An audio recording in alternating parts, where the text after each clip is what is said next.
Morning, everybody. So nice to see you bright and early. Everybody who knows me knows if I'm up like at 5 a.m. in the morning, it's because I've been up, not because I got up. So anyway, I do want to start by congratulating Commissioner Gao on his reelection this past week. We also, Rob Walker was also elected as new commissioner, and of course, congratulations to opponents. Stephanie ran a great election, and it was a close race. And anybody who runs election knows you put yourself way out there. I mean, way out there more than you do in anything else. It's its own thing. So congratulations to anybody who runs and puts themselves out there for the good of Dunedin. So just wanted to say that about the election. One of the big exciting things that's coming is City Hall. So as you watch that go along, it's getting closer to its completion. Expected completion is middle of December. Jorge's over there to correct me if I'm not right.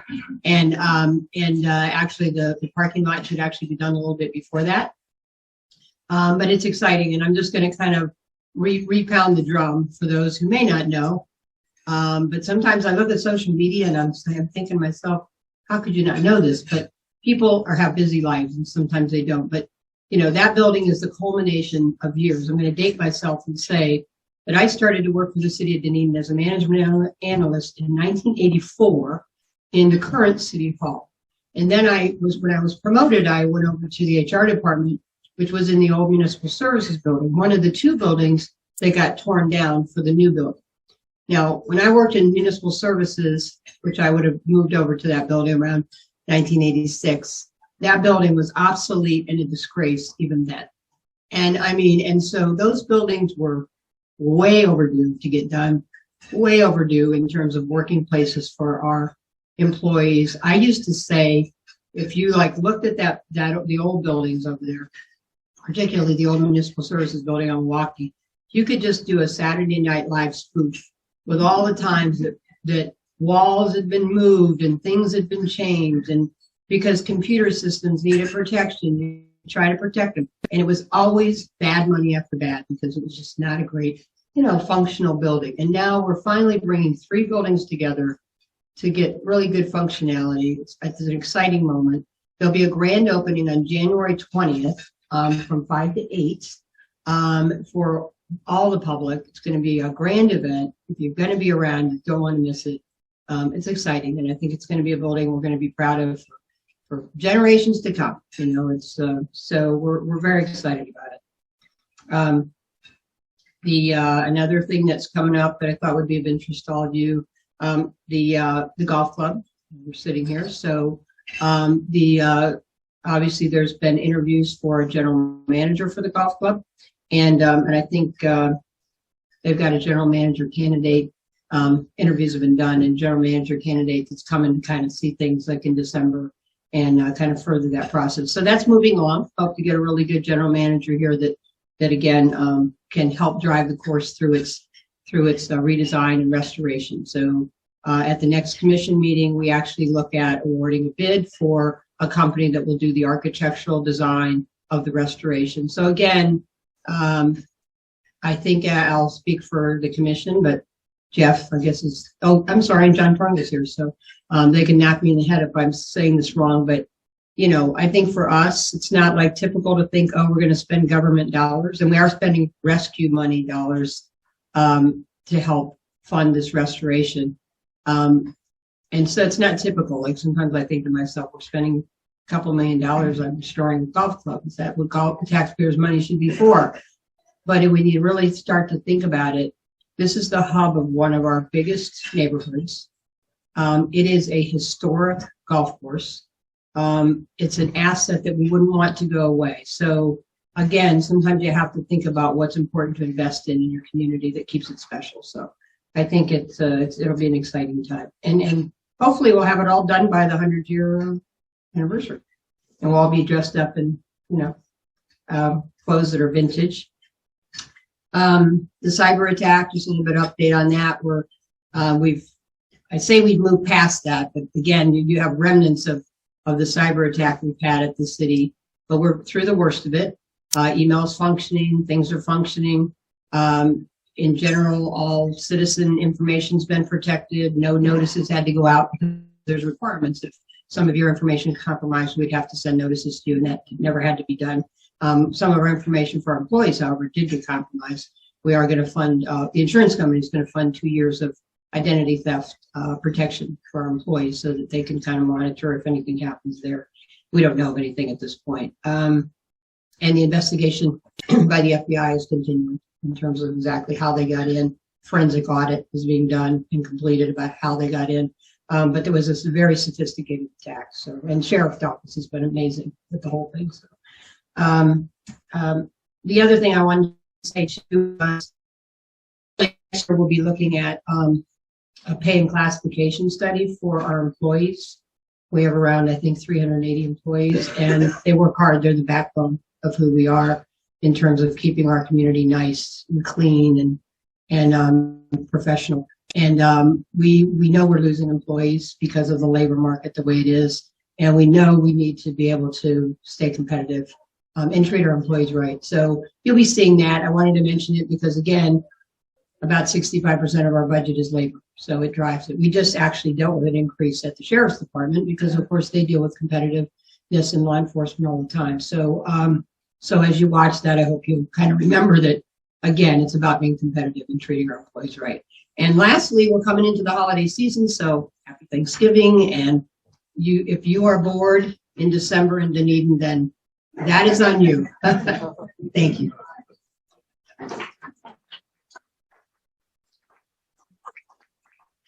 Thank you, Commissioner. And yes, Stephanie will enlighten us on all the events a little bit later in the meeting. Did I hear, Katie, you were online? Is that what I heard?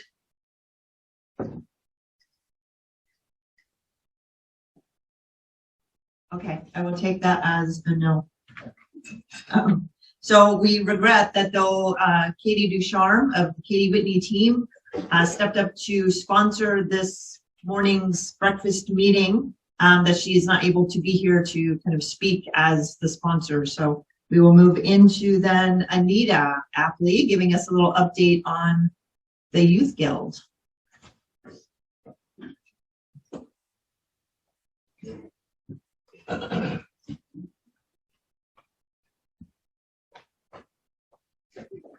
Good morning. Is there anyone here that is not aware of the Dunedin Youth Guild? No hands. That's really pretty neat. This is a group of women that started an organization almost 60 years ago. And I always laugh. A group of women started an organization and they're still together. That's because the one commitment that we all feel so strong about is the kids of Dunedin. And that's what we're here for. We do everything we can for the kids of Dunedin. Not another penny is spent on anything but kids of Dunedin. We sponsor each classroom in each school. Teachers know if they have a special need, they can call us because we'll try our darndest to be there for them. Just this month, we approved a third grade class that the teacher has some restless children that just don't sit good in their chairs. And she wanted some balls and beanbags for them to have time to go sit elsewhere to read. So we wrote her a check and she's doing that. It's just endless. I don't even go into all of it because it's the school sponsoring their fall event. It's the school who's decided to open their own food bank. It's endless, but we're there for the kids of Dunedin. Field trips. Just last month, we approved all kindergartners at Dunedin Elementary are going to make a day trip to Honeymoon Island. Now, that doesn't sound like much to us, but there's a lot of those kids at Dunedin Elementary that would never go to Honeymoon Island any other way. So it's going to expose them to something new. So it's always, if you think about it, it's always a new thing. Last year, one of the schools asked us to support the Fine Arts Center bus to go do pottery. They had a ball. They're already saying they're going to ask for that trip again this year. So it's a lot of things. Now, how do we do all of this? We have two main fundraisers each year. One of them, I'm going to plug strongly, the 53rd Holiday Tour of Homes. Last month, we gave away a pair of tickets. Today, there's a pair of tickets. Consider doing this. On the tour of homes, we will have 5 local homes, the Dunedin Fine Arts Center, and the Downtown Chamber Visitor Center asked if they could be on the list this year. So there are 5 homes and 2 businesses to visit. We also have a tea, and at that tea, we have a table. We call it our little boutique, and every member has to give 6 items for the boutique. That's just another little fundraiser. Another small fundraiser at the Tour of Homes is the Giving Tree. And so we have 5 small 3-foot trees that will be available for tickets, all decorated so that they're easy to transport to your own home. So if you're thinking, I don't want to decorate a tree, go to the Tour of Homes, buy a ticket, and maybe you could win one of those trees all decorated so beautifully. Once we get over the Tour of Homes, we take a deep breath, and then we have our annual Fashion Show Luncheon. That's the second week in March. Other than that, it's anytime we turn around. If there's a chance to raise a few $100s, we never turn it down because we're here for the kids of Dunedin. Now, I know that you give us a lot of time, but I'm not going to take all your time because I could keep going on and on. I wear the pin of the Dunedin Youth Guild very proudly. If you have any questions about the Youth Guild, I'd be glad to talk to you and me. Or if any of you in this room, right now it's just women, but you know, for years my husband wanted to start an auxiliary of men because we couldn't do things without their help. So we're always welcome any new members. If you're interested, I'd glad to talk to you about that too. Thanks. Coach, I wouldn't take all. Very good. Thank you, Anita. And now we're going to bring up our program. So it's the Pinellas Community Foundation. And Victor, I will let you do the introductions.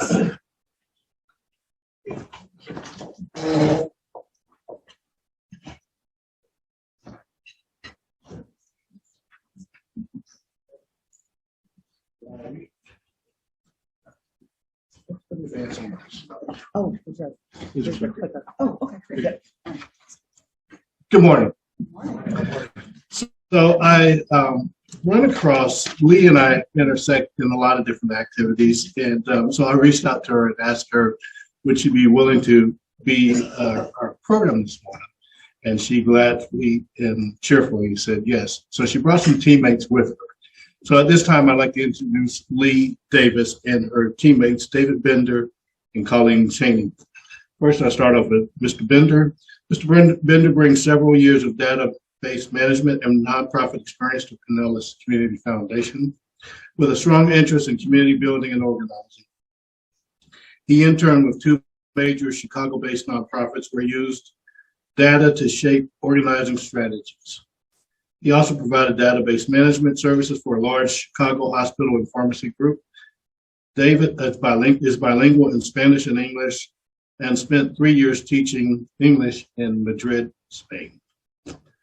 He oversees all of PCF's grant-making processes as well as special communications and executive projects. He holds a bachelor's from Beloit College in Spanish and political science. Coleen Chaney brings over 20 years of expertise in crisis response work, policy development, and community-based collaboration to the Pinellas Community Foundation. Prior to joining PCF, she was a law enforcement-based victims advocate, where she effected change within both the local circuit court and Florida legislature to better serve survivors of crime. Coleen has a long history of volunteerism within Pinellas County. She is a former board member of Bel Air Community Foundation, Junior League of Clearwater Dunedin, the Pinellas County Victims' Right Coalition, and Family Enrichment Services. Currently, she serves as commissioner for the town of Bel Air. She holds a master's in nonprofit management from Regis University, bachelor's in organizational studies from Eckerd College, and is a graduate of University of Richmond's Institute of Philanthropy. She is a leadership Pinellas class of 2018 alum. So, and then Leigh Davis, starting PCF in March of 2021. during COVID. Wow.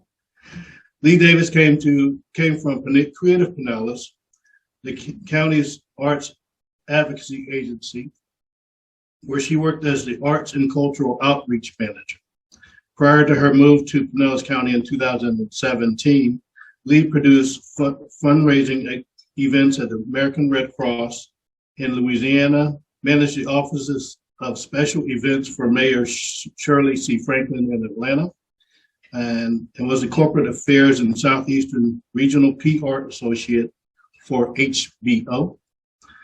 She attended Emory University, where she received her bachelor's degree in theater. Are you going to start? Coleen? Okay. Thank you for joining us. Oh, thank you for having us.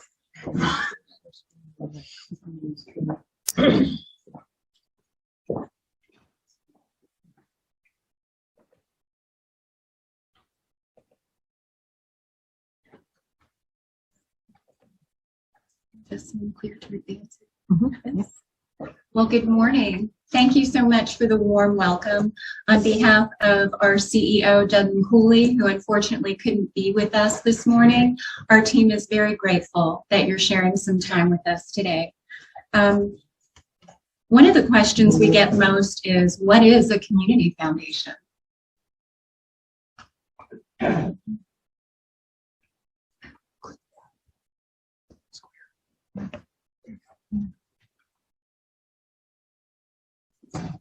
A community foundation functions as a hub for caring people, businesses, organizations, cities, and municipalities who want to make Pinellas County a stronger and more healthy place to live and work.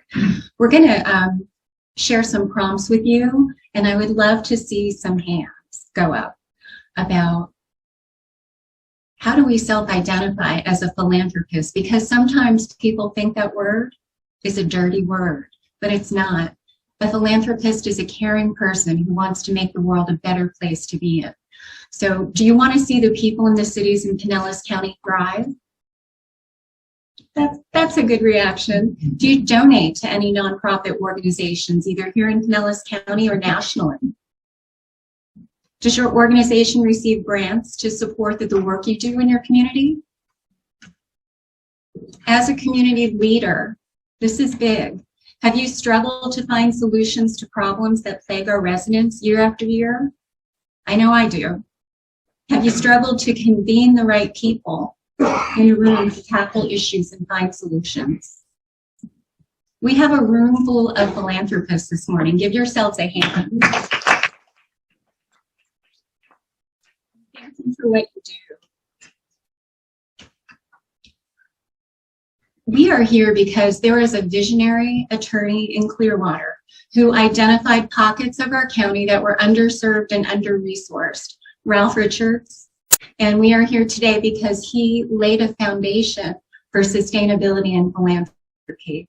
So I'd like to humble brag and also inform at the same time. Since inception, the Pinellas County Community Foundation has directed a little more than $90 million to 400 nonprofit organizations in our communities. That's a lot of impact.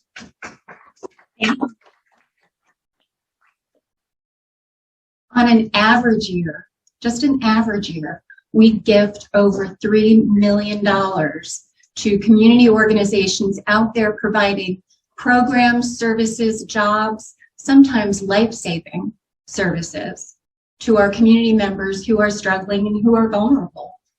I am proud to tell you that last year, we directed $16 million of charitable giving to our community. That's an impact we are absolutely proud of, and we did it in concert with numerous programs that David's going to build out a little bit for you. So we are a nonprofit foundation, right? We are staffed by a very diverse staff. We are small but mighty. We work in circles, not silos, but I really want to be a champion for who helps us nudge our mission forward, and that's our Board of Governors. We have long-standing relationships in our community, decades long, so much so that the organizations that appoint some of our board members are absolute community leaders, not only on the local, regional, and statewide stage, but some of them on the national stage.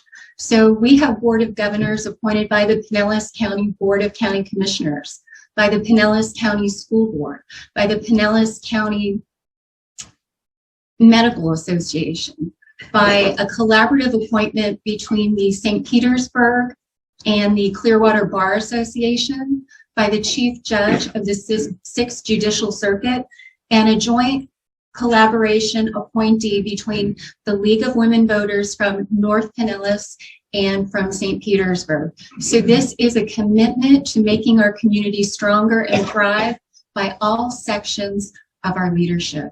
So thank you, and I turn this over to David.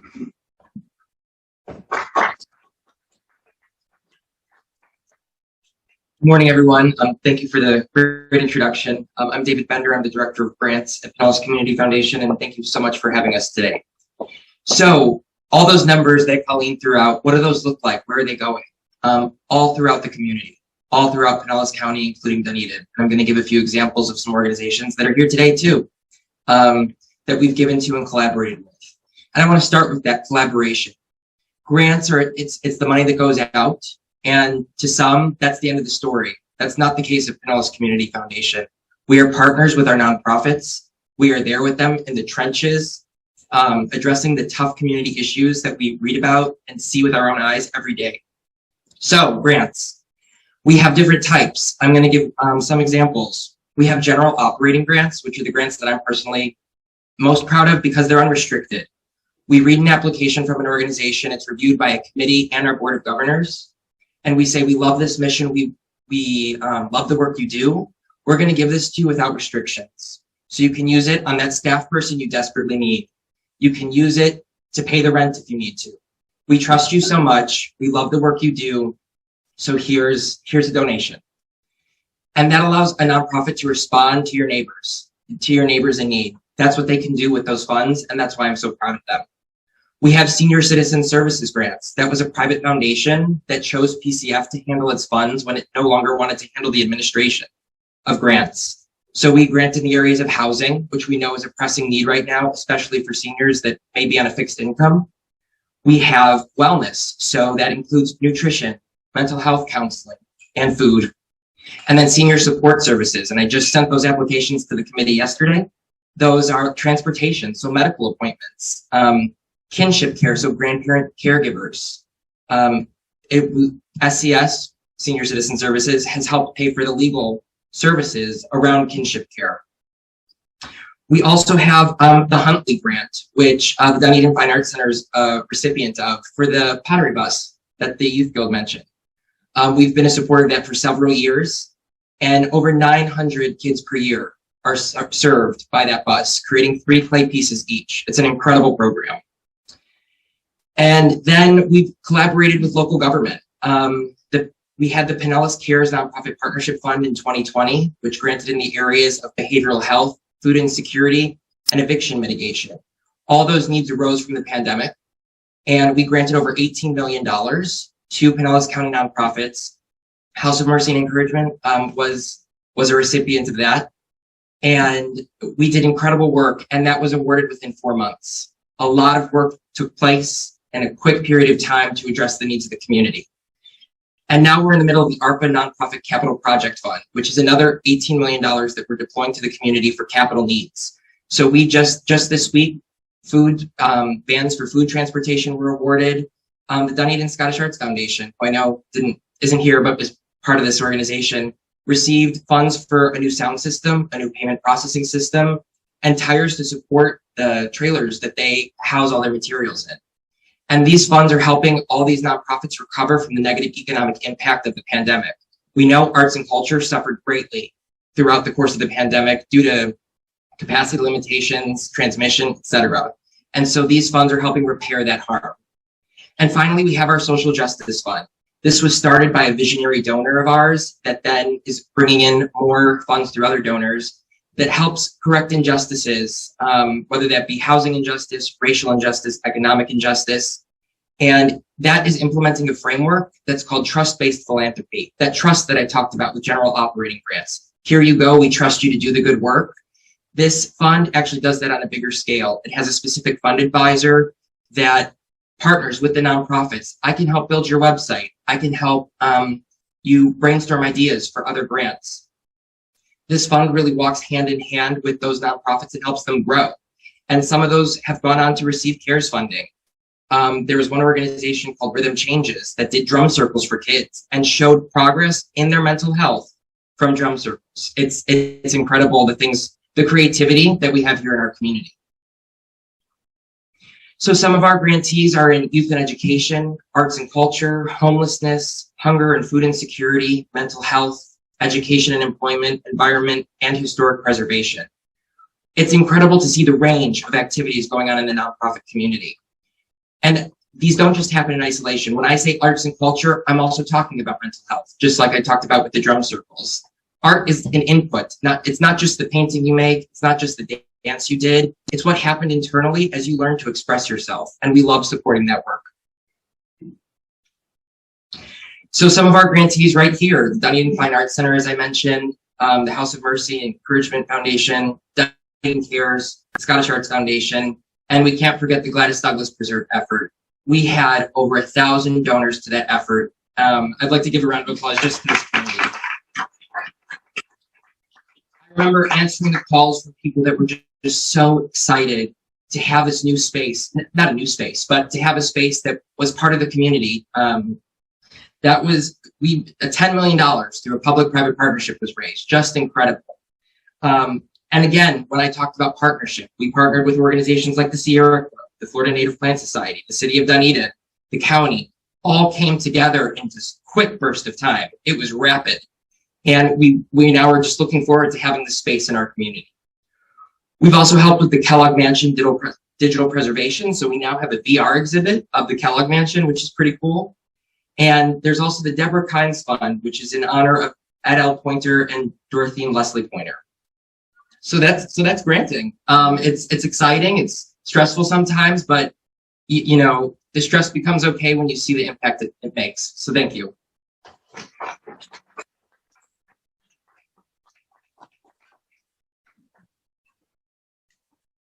Mic change.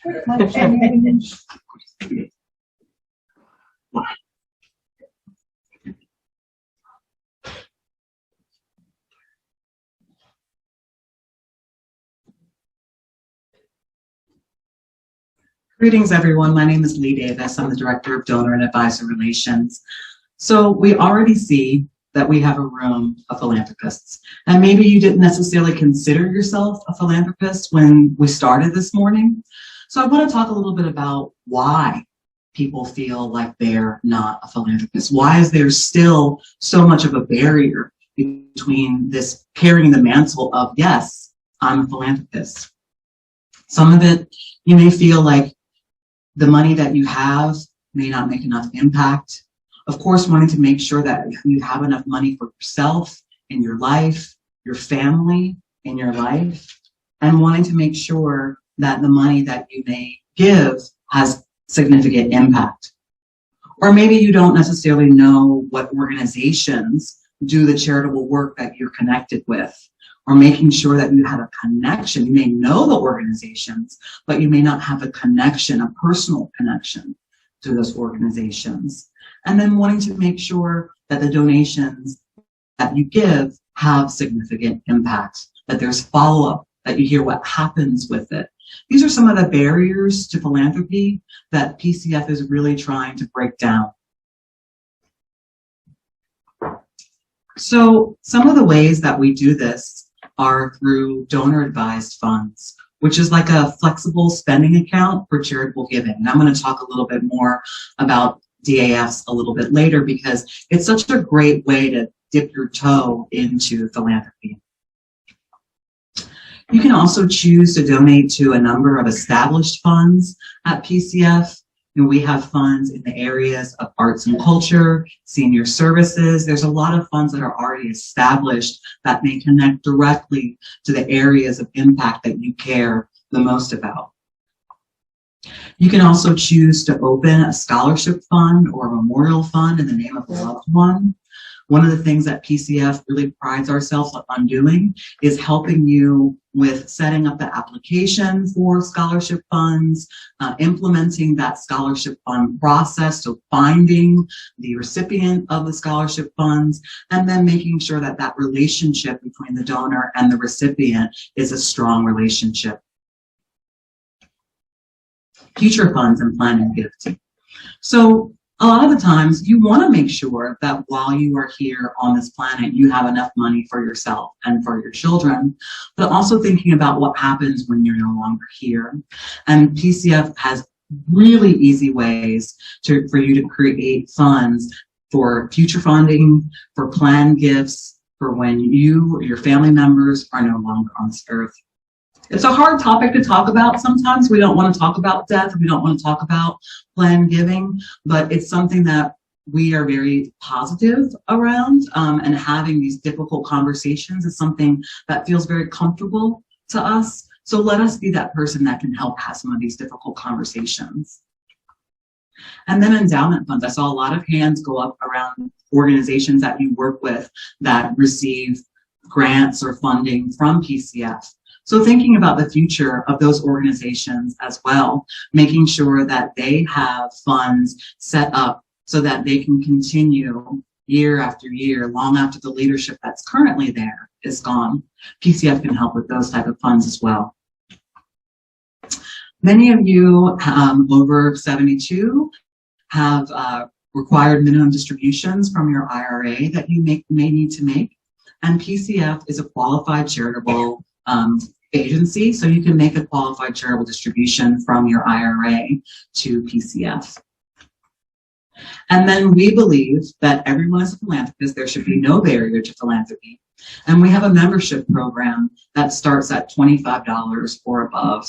And those members come together. All those funds are pooled into one grant that goes out, and it provides critical infrastructure grants to nonprofits. So you can really feel the power of bringing your money together and being together in community. All right, so let me delve a little bit more into donor advised funds. They really are the perfect way to develop your charitable vision. And you may have heard of donor advised funds. You can get donor advised funds from Schwab and Vanguard right now. And so, first of all, I will say it is important to make sure that you have a charitable giving plan. If that is the best way for you to do, please consider that.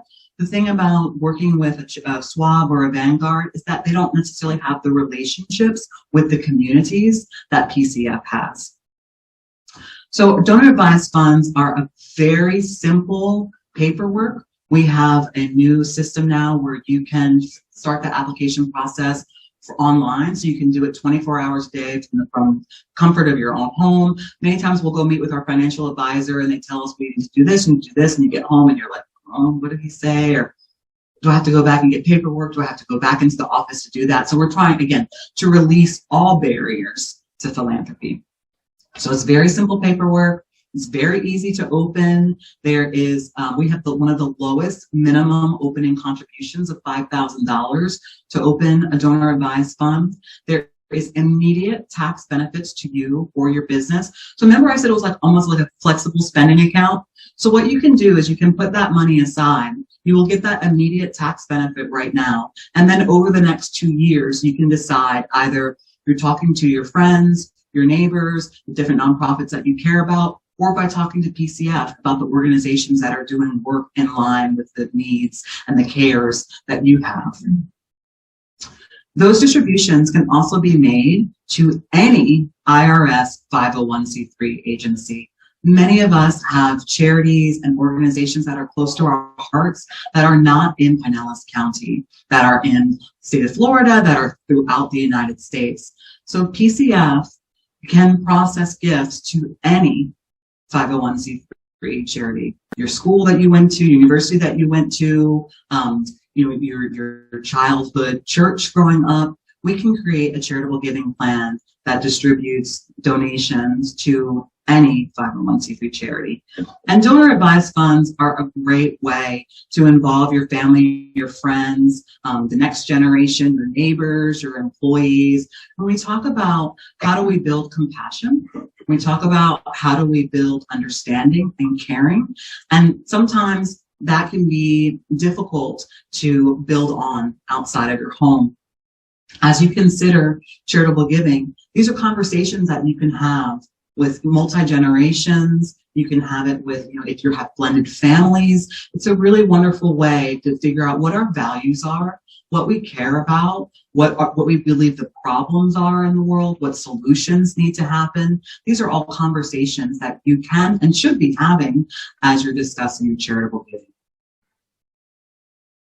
Another thing I want to bring up that comes up a lot is, what about an organization like United Way? How is PCF different from United Way? Or what about donating directly to the charities yourself?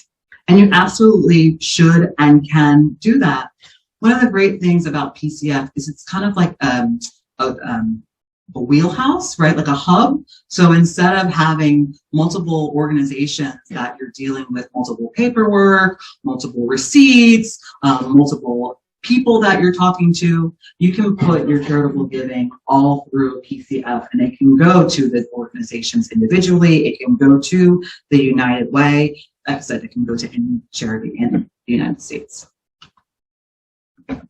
So that kind of leans into why partner with PCF. So again, the personalized service from experts that are really invested in Pinellas County. We represent North County, South County, throughout the small team that we have. We are all active in the community.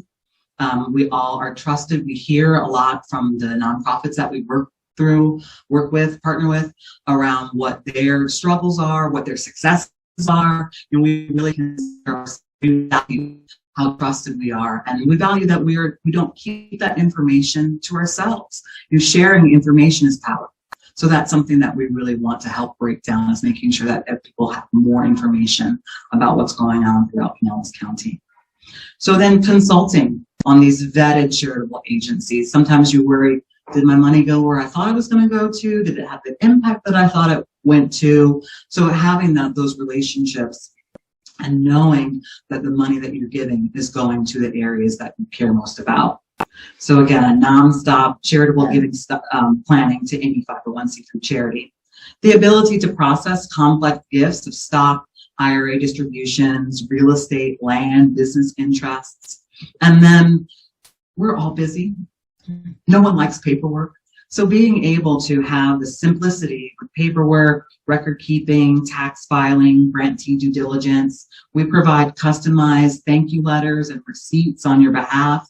And then we also have technology related to text to give and QR codes. So if you're sharing this information with your community about giving to your fund, it's easy for them to do. There's a web-based portal that has 24-hour access. You can see what grants go out, what grants come in, and making sure that we are helping to educate people on philanthropy. Philanthropy, like the world in general, is changing. So being able to be on top of that, sharing the different methods and methodologies, the greatest areas of impact. Social impact investing is also really big now, where people want to make sure that the impact that their dollars translate to what happens in our communities. And then, of course, sometimes you don't want people to know how much money you've given, or the follow-up that happens. Sometimes you give $100 to an organization and then they call you several times. So there's a level of anonymity that happens by working with PCF. And last, but certainly not least, minimizing your tax liabilities. I'm sure we all want to make sure that we're giving more to our community and less to government. So I talked a lot about how PCF helps individuals and families, neighborhoods, associations. We also want to talk about how PCF helps businesses and companies, helping build our leadership, build your legacy by bringing the impact home. bringing your impact directly to Pinellas County. We work really closely with all types of advisors, tax advisors, lawyers, your family. I want to, a lot of people say, well, I don't have a professional advisor. I don't work with someone like that. Well, when you go home to your wife and you have your kids come in and talk to you, they too are your advisor. So we want to make sure that you know that we're there to help in your planning. You can sit down and talk to your family about what your wishes are as well. We have a really strong plan giving toolkit for professional advisors online that includes things like tax guides and the different methodologies, again, of really, really technical stuff. That's all on our website that you can share with your financial advisor, or they can share vice versa with you. And then like things like today, we love going out and speaking to different organizations. I've been with PCF for a year and a half. I learned so much about the structure of community foundations by joining PCF. There is still a huge amount of education that needs to happen around community foundations and around charitable giving. And then we help design employee giving plans. If you have groups of employees that are trying to give back into the community but don't necessarily know how to pool their funds, don't have the structure to pool their funds, maybe need some guidance on what organizations are doing the programs and services that are so close to their heart, we can help to design employee giving plans. We can help give feedback to you on your corporate social responsibility planning. What's the best way to have impact? How do we scale it?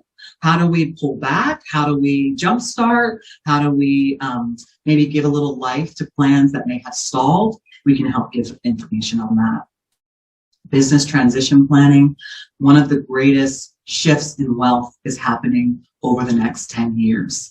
And figuring out what that means when maybe the person in your family wasn't interested in having that business shifted over to you, or maybe you have identified someone in your employee base that's interested in taking the business over. How do you make sure that you are having the least amount of tax liability and that you're having the most amount of social impact, and doing that in a way that is measured, that is structured, that is stair steps? We can help with that as well. And then community convening partnerships. One of the things that is super important to us is DEI. So we've done a lot of work with an organization called Inclusivity to start a DEI incubator, and that is something that's been funded by the Kellogg Foundation. We also just finished a group convening in the arts and culture area called We Convene, and we're super proud to announce that Pinellas County is launching a cultural plan, which is a huge deal for arts and culture and the impact that it has on our county. So we really support problem-solving partnerships through this kind of convening, solutions-based strategies. So how can we help you help humanity? Give humanity a hand. Any questions, comments, ideas? If there are nonprofits that you work with that are in need of grant funding that may not know about PCF, we may not know about them, we welcome that information as well. Yes? So two things. One is, it says a lot to me that the Pinellas County has put you guys in charge of the ARPA money for giving away. That's a huge trust, I think. And secondly, everybody in this room knows, but I'm going to say it loud and clear, Gladys Douglas Preserve would not have happened without your critical role in making it happen. Really probably the greatest accomplishment of our generation, saving that piece of property. So thank you for playing that role. It was amazing. $4.5 million by private donors out of the 10 million. So I just wanted to say that. Thank you so much.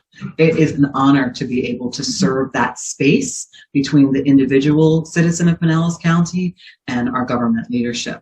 So often, people are not aware of how hard it is and how long it takes to make change, to get things done, to get legislation passed. So by being able to kind of serve as that intermediary is such a valued and unusual space for a community foundation to serve in, and it is an honor for us to be able to work with you in that way. Yes, ma'am. Thank you for the presentation.